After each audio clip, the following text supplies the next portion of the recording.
So what is growth hacking marketing and how can it help your business grow particularly well in a startup phase?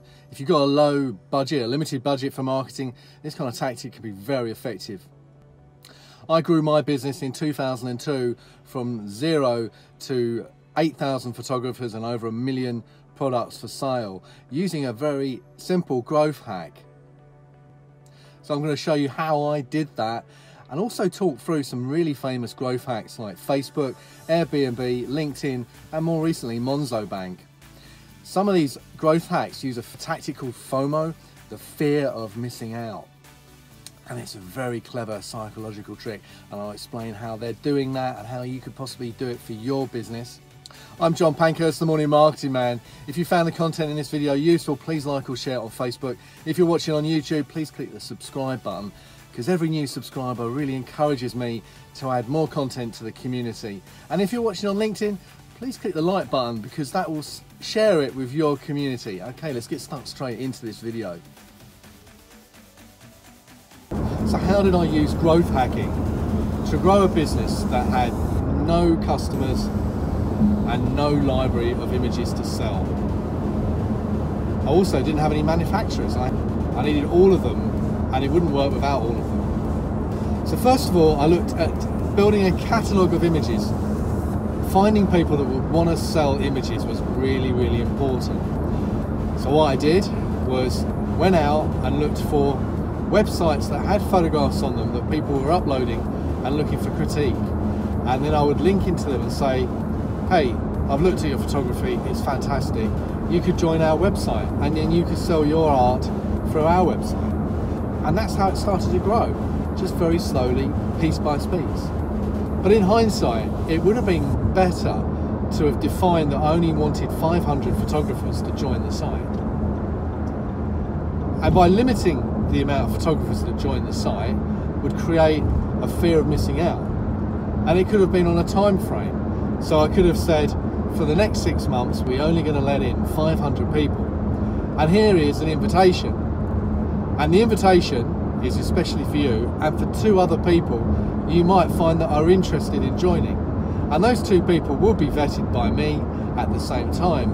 And that would create a club, a VIP feel that would drive intrigue and interest, the fear of missing out. That's how I would do it today. One of the most famous recent growth hacks is going to be Airbnb. What they did is leverage off of the Craigslist API. Now, what does that mean in normal language? Well, they exploited the way people were listing items for sale on Craigslist. Quite simply, when someone listed an apartment for rent or a room for rent on Airbnb, they automatically pushed that listing into Craigslist. So the market was already over here selling stuff, but in a very disorganized way. And Airbnb cleverly leveraged off of that market over here by pushing content into that website and dragging attention from it back to their website. So that was how Airbnb did it. Facebook, what they did, they deliberately restricted the growth of their business intentionally by limiting it only to a few select universities. What they needed to do was grow momentum and a fear of missing out, because people wanted to be on Facebook, but they couldn't get on it.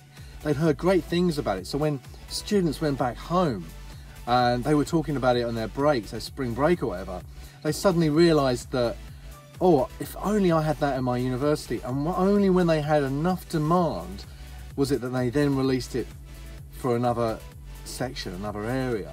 So that was the FOMO tactic. LinkedIn's growth hack was also very interesting. Now, what they realized when they started off, they had about 2 million users and they weren't getting enough traction. What they fast realized was that professional people didn't have a presence in Google search. So if I search for John Pankhurst in Google, I just didn't turn up. So what they did, they made their profiles of professional users very visible on Google search. So then if you searched for that person, they popped up in Google search and people could find you for your professional job, which then meant you got business from it. And then people saw the need to have an account with LinkedIn. So that's how they do it. They grew it from 2 million to 200 million in a very short period of time by using that growth hack. Now let's talk about Monzo. Now Monzo Bank is a very clever app bank.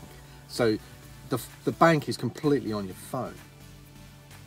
So to drive excitement and chat about it, there was a waiting list. So a friend of mine said, do you want to join Monzo Bank? I was like, yeah, great. I got a link for it. But then it was sales in position 25,000th or whatever it was. So for me to jump that queue, if I shared the app with a friend, that would give me like a little bit of a queue jumper. So that was another really clever way of getting the community to help to drive more interest and traffic into that app. Exceptionally clever idea. In this video, if you care to comment in the YouTube channel, I will reply to the first 3 people requesting ideas for growth hacks. And let's see if we can get something going with people in this channel to see if we can come up with some ideas for the first 3 people that reply to this YouTube channel. Have a great day. I've been the Morning Marketing Man, John Pankhurst. If you've enjoyed the content, please like or share it on Facebook. If you're watching on YouTube, please click the subscribe button. And if you're on LinkedIn, please click the like button because it will share it with your community. Have a great day.